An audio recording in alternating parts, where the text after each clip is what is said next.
Pase bien para todos. La lectura del Evangelio de este próximo domingo 11 de septiembre es realmente impresionante. Yo creo que si meditamos y reflexionamos seriamente, con profundidad, este texto y en ambiente de oración, nosotros vamos a poder descubrir, primero, el inmenso amor de Dios que Él nos tiene como Padre y también el grandísimo amor de Dios que Él nos tiene como madre. Un amor paternal y un amor maternal que se expresa en su sagrado corazón.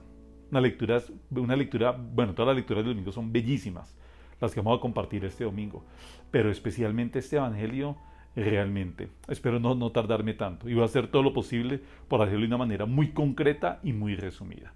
Tomado de el Evangelio según San Lucas, capítulo 15. En aquel tiempo solían acercarse a Jesús los publicanos y los pecadores para escucharle.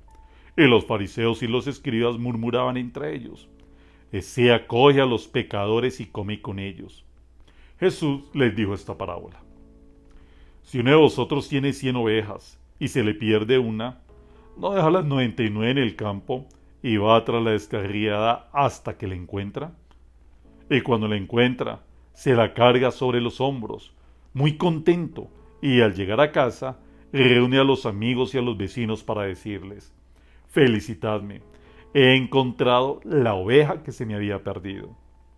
Os digo que así también habrá más alegría en el cielo por un solo pecador que se convierta, que por 99 justos que no necesitan de conversión. Y si una mujer tiene 10 monedas y se le pierde una, ¿no enciende una lámpara y barre la casa y busca con cuidado hasta que la encuentra? Y cuando la encuentra, reúne a las amigas y a las vecinas para decirles: Felicitadme, he encontrado la moneda que se me había perdido. Os digo que la misma alegría habrá entre los ángeles de Dios por un solo pecador que se convierta. Palabra del Señor, gloria a ti, Señor Jesús. Seguramente si ustedes tienen el texto o lo están viendo por internet, el texto del Evangelio del Domingo, encontrarán que hay dos fórmulas. Hay una fórmula corta, que es la que acabo de leer, que solo son las dos parábolas, o está la fórmula larga, que son las tres parábolas. Pero la tercera parábola usted la conoce muy bien. Es la parábola del hijo pródigo, que nosotros ya la meditamos el cuarto domingo del tiempo de Cuaresma. Además que meditar el hijo pródigo se nos va para muchísimo tiempo. Tanta riqueza, tanto contenido que tiene esa parábola del hijo pródigo, del Padre misericordioso, bueno, que es lindísima, es lindísima. Y espero cuando comencemos el curso bíblico acá en este canal de YouTube, por eso suscríbanse para que estén muy pendientes de cuando comencemos el curso bíblico. Ahí sí lo vamos a meditar desde el texto, con algo de exégesis que nos va a ayudar a una hermenéutica para entonces poder interpretar de manera correcta y adecuada esos textos de la Sagrada Escritura.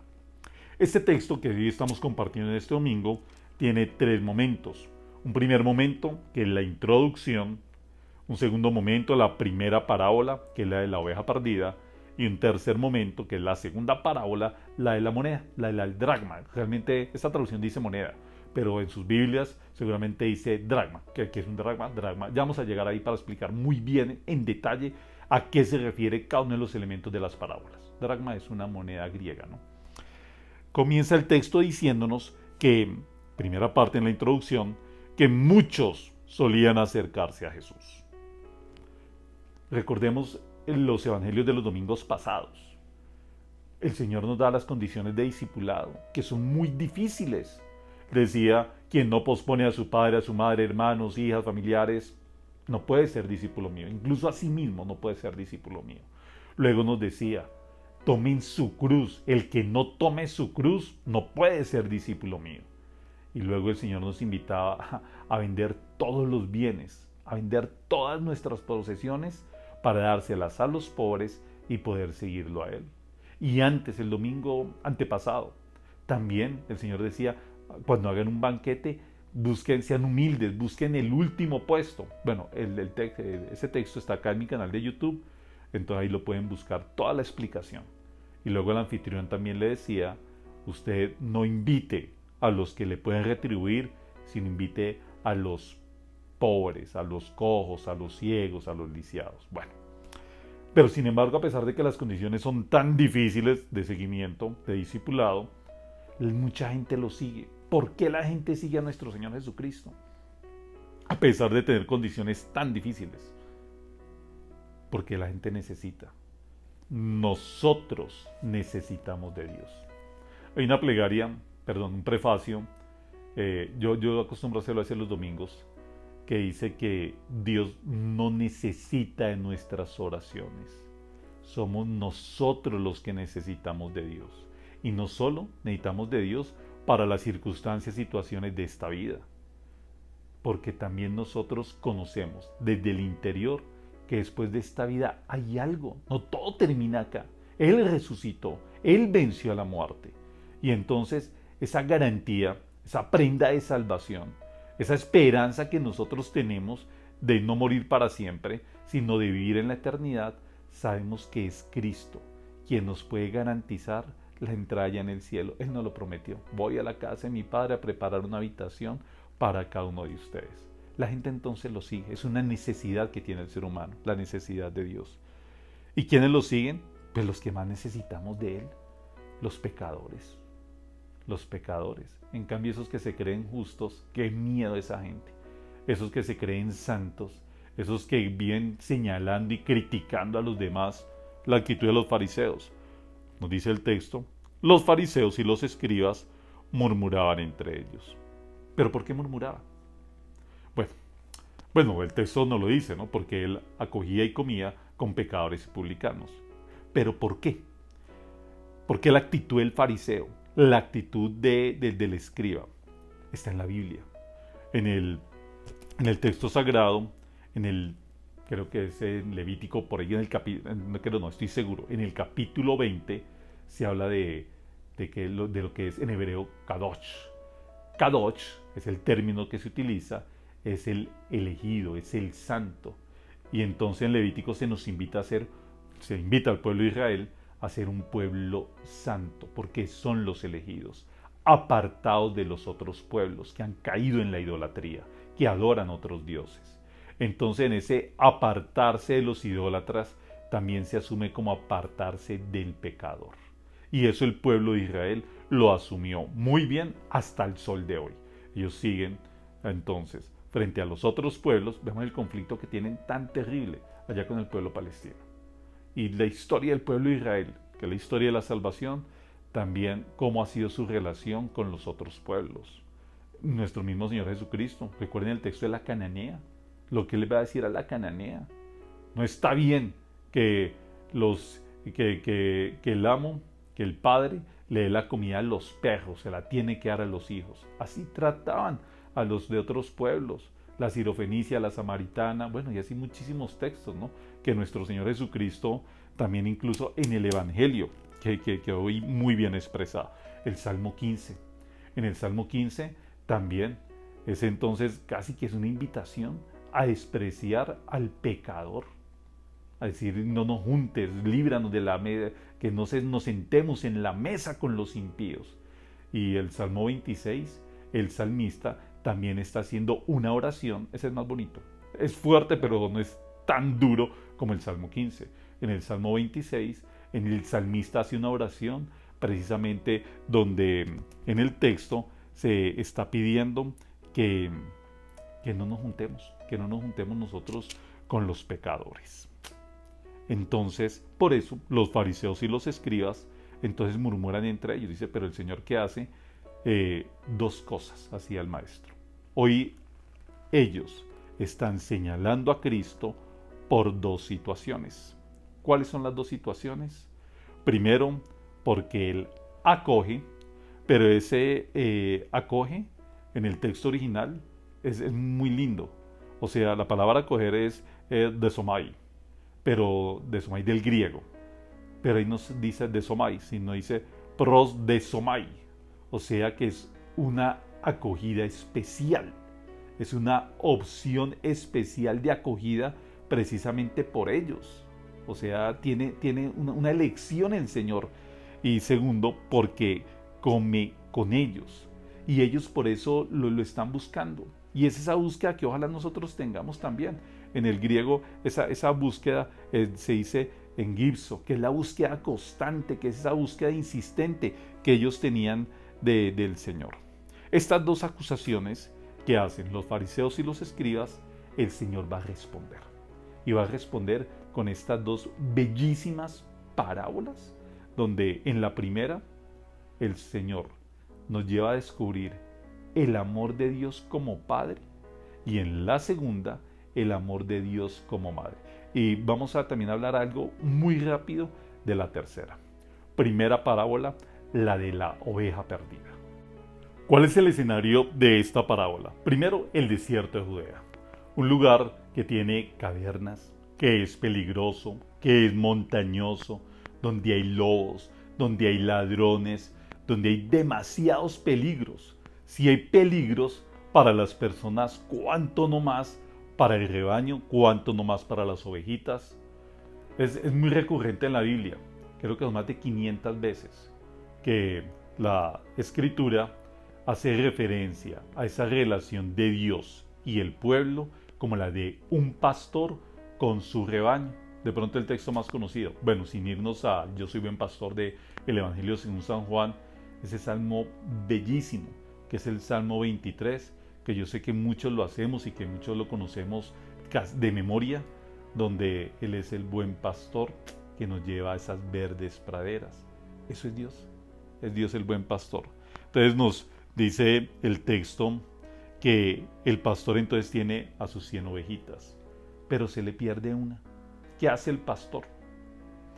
Acá entonces vamos a encontrar una contraposición entre lo que dice la razón y entre lo que dice el corazón. ¿Qué dice la razón? Si estoy en un sitio lleno de peligros, donde hay tantas acechanzas, ¿qué hace el pastor? ¿Qué haría un pastor cotidiano, normal? Quedarse cuidando a las 99 frente a tanto peligro. Pero no, el corazón ¿qué hace? Que el pastor, dejando todo razonamiento, e incluso se podría pensar casi que sensatez, deja las 99 solitas y se va en búsqueda de la que se perdió. Porque así es Dios con nosotros. Dios en nosotros no importa si nos hemos descarriado, no importa si nos hemos apartado. Bueno, aunque el texto no nos da la razón por qué la ovejita se perdió. Hay algo muy interesante en el texto, y es que en la cultura hebrea no estaba como tal estipulado, pero sí había una costumbre, estaba dentro de la tradición, que cuando había una ovejita en el rebaño se descarriaba, entonces ¿qué hacía el pastor?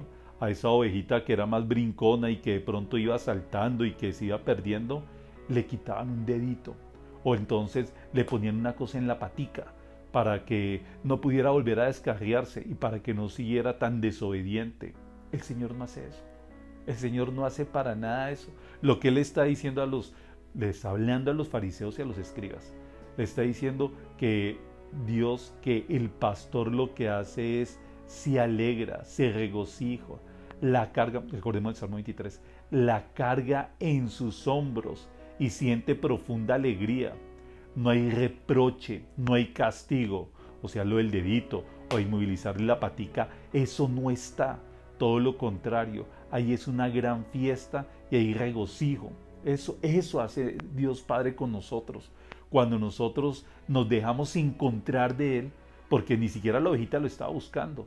Él es quien nos está buscando, Él es quien nos está llamando. Y si nosotros nos dejamos tocar por Él, encontrar por Él, Él va a hacer eso con cada una de nuestras vidas. Él nos va a cargar en sus hombros y nos va a llevar a verdes praderas, donde vamos a encontrar nosotros total tranquilidad, donde vamos a encontrar nosotros regocijo. Pero dejémonos encontrar de Cristo. Ya vamos a llegar, ¿cómo dejarnos encontrar de Cristo, no? Y entonces, la carga, hay fiesta, y esto rompe con toda la lógica del mundo, ¿no? Con toda la lógica que piensa que el pecador, que el que ha caído, que el que se ha descarriado, entonces merece una pena, o merece un castigo, o que tiene que ser apartado. Señor, ¿cómo concluye esta parábola? Dice el texto: os digo que así también habrá más alegría en el cielo por un solo pecador que se convierta que por 99 justos que no necesitan convertirse. El Señor, ¿a quién vino? A dar su mensaje. Él le decía: no he venido por los sanos, he venido por los enfermos. Y en cambio esta actitud de los fariseos, de los escribas, que cuánto criticaban a los publicanos y a los pecadores. ¿Ustedes recuerdan la oración del fariseo que está en el Evangelio? Gracias, Señor, porque no soy como ese publicano, yo pago el diezmo, hago ayuno y bueno, cantidad de cosas. Ese no encontró la justificación. En cambio, ¿quién salió justificado? Al que consideraban un pecado, que era un pecador, era un traidor. Los publicanos eran traidores. Traidores a su propia raza, eran traidores a la patria. Se habían vendido al imperio romano. Pero él, y pues por eso mismo eran impuros. Pero sin embargo el publicano es el que va a encontrar la justificación allá en el templo, sentado hasta donde podía llegar, que era en la parte de atrás. Él no podía acercarse por su condición de impureza. Y el Señor va a entrar a la casa de ellos. Por eso, recordemos la introducción, los acogió y se sentó a comer con ellos. Que nosotros, ojalá nunca, como cristianos, despreciemos o peor aún, critiquemos y juzguemos a alguien porque nuestros calificativos, que a veces muchas veces son equivocados, los empezamos a señalar como pecadores. Terrible. El que se sienta en la capacidad de juzgar, eso sí es un pecado. Por eso el Señor, que hizo con los pecadores y los publicanos, los acogió, los amó. Que hizo con la ovejita perdida y sintió alegría, armó fiesta, la cargó en sus brazos. Pero en cambio estos que se creían justos, a esos fariseos y a esos escribas, alguno que otro levita, bueno, no todos eran así, habían fariseos buenos, recordemos a Nicodemo, ¿qué hizo con ellos? Lo que les dijo, ¿no? Hipócritas, sepulcros blanqueados. Ustedes, bueno, lo que leíamos hace algunos días en el capítulo 23 del Evangelio según San Mateo, que es muy fuerte. Ojo, ojo con señalar, ojo con juzgar, ojo con criticar, y más aún, tengan cuidado si ustedes se creen santos y se creen mejores que los demás. Si ustedes están cayendo en eso, por favor, incrementen la vida de oración. Incrementen la vida de oración y no sean fariseos, sino más bien identifiquémonos como pecadores y sintámonos como el publicano, que necesitamos de la misericordia de él. La segunda parábola.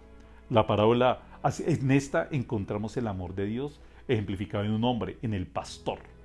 Ahora vamos a encontrar, es una mujer, donde nosotros encontramos también ese amor de madre. Yo les decía al comenzar hoy esta reflexión, estas parábolas y esta lectura en total nos llevan a descubrir el amor de Dios como padre y como madre, que se expresa en su sagrado, sacratísimo corazón.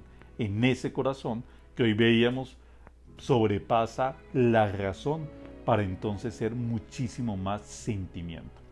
La segunda parábola y la tercera parte, la de la mujer que encuentra el dracma. Esta parábola está ambientada en una casa. Hay solo una protagonista, que es una mujer. La mujer, por eso les hablaba del amor maternal. ¿Qué es lo que va a hacer esta mujer? Primero, las casas en tiempo de Jesús estaban construidas, tenían piso de basalto. Y entonces eran piedras de basalto.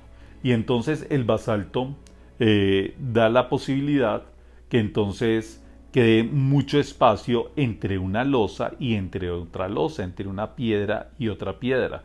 Que entonces ahí es donde se comienza a acumular la basura, tengamos muy presente esa palabra, la basura, y es lo que entonces las mujeres, cuando hacían un aseo, tenían que barrer muy bien lo que quedaba entre una piedra y la otra piedra, entre el basalto. Nos dice el texto entonces que ella tenía 10 moneditas. ¿Por qué la mujer tenía monedas si la mujer no trabaja? Cuando una mujer se iba a casar, recibía una dote, y la dote era pagada con dracmas. El dracma son monedas griegas. Recordemos, ellos también tenían los denarios. ¿A cuánto equivale un dracma? Un dracma equivale a un denario. ¿Y un denario a qué equivale? Es el salario de un día. Entonces ella solo tenía 10 dracmas, siendo de pronto esa su dote, por eso la busca con insistencia, es porque no tenía una posición económica de pronto muy favorable. 10 dracmas son 10 días de salario no más. Y pues eso es lo que tiene ella y se le pierde una. Por eso la va a buscar con insistencia. ¿Qué hace para buscarla? Primero, enciende una lámpara. Recuerden, Salmo 119. Lámpara es tu palabra para mis pasos. ¿Qué es la lámpara? ¿Qué es la luz? También, si nos vamos al Evangelio según San Juan, la luz, o más bien, Cristo, nuestro Señor, se identifica con la luz. Es la palabra, es la luz, es la persona de Cristo que nos ilumina a nosotros para que podamos entonces buscar y llegar a quienes se han perdido. ¿Qué más hace la mujer? Además de encender la lámpara. Entonces nos dice que barre. ¿Y qué es lo que se barre? La basura. Y ahí ha caído la monedita. Pero eso le importa a la mujer. Eso le importa a una mamá. A una mamá cuando de pronto su hijo se ha perdido, cuando a su hijo ha caído en el pecado, en el delito, ¿eso le importa a una mamá? Hay una situación muy dramática que vimos en todos los países, en todas las sociedades, y sí es dramático, pero también nos lleva a profundizar en el inmenso amor de una mamá por sus hijos, y es ver los fines de semana a estas mamás haciendo cola desde temprano, sometiéndose a una requisa que a veces es terriblemente, hace raya con la indignidad, para poder visitar a sus hijos que han cometido errores en las cárceles. A una mamá no le importa eso. Es más, yo conozco el caso de muchas mamás que esperan el fin de semana para prepararle los alimentos a sus hijos y toda la semana están pensando en eso. ¿Qué le voy a llevar a mi hijo que está en prisión? Para entonces el fin de semana, desde muy temprano, preparárselos, ir y someterse a todo eso que significa entrar a una prisión para hacer una visita. Esa es una mamá. Ese es el amor de mujer. Y hoy el Evangelio nos dice que Dios nos ama así, que incluso entre la basura nos va a buscar, como esta mujer busca el dracma que se le había perdido. Y cuando le encuentra, ¿qué hace? Lo mismo en la primera parábola. Hace una gran fiesta, se alegra, invita a los demás. Y la conclusión es la misma del texto anterior, ¿no? Dice, os digo que la misma alegría habrá entre los ángeles de Dios por un solo pecador que se convierta. Y a veces nosotros, frente a muchas personas, en lugar de acercarnos, ¿será que a veces los alejamos? Pidámosle al Señor. Bueno, lástima que no nos dé el tiempo para compartir la tercera parábola, que es la del hijo pródigo, que es bellísima, que es donde, en resumen, podríamos decir de la parábola del hijo pródigo, que es el momento en que podemos nosotros encontrar cómo Dios respeta nuestra libertad. El Padre respeta la libertad de su Hijo. Se quiso ir, se fue. Y lo esperó. Dios siempre nos está esperando, como ese Padre misericordioso. ¿Qué esperamos nosotros entonces? Para levantarnos y para ir a los brazos de nuestra Padre, para hacer ese examen de conciencia que hace el hijo pródigo. Padre, he pecado contra el cielo y contra ti. Y para entonces emprender ese camino, ese peregrinar hacia Él, donde Él, cuando nosotros, Él no va a permitir que nosotros ni siquiera le digamos eso. Trátame como a uno de tus jornaleros. Él no permite eso. Él sale a nuestro encuentro, como lo hizo el Padre misericordioso en la parábola del hijo pródigo. Sale al encuentro y le da un anillo, le pone una capa, le pone sandalias, y lo mismo de estas dos parábolas, arma una fiesta. Si queremos que haya una fiesta en el cielo, arrepintámonos de nuestros pecados y también nosotros tengamos esa actitud con los demás. No la actitud farisaica de criticar, lejos de Dios esa gente, sino más bien la actitud de acogida y de sentarnos con ellos. Bendiciones para todos. Nos vemos la próxima semana para meditar el texto del Evangelio del próximo domingo. Bendiciones para todos. Chao.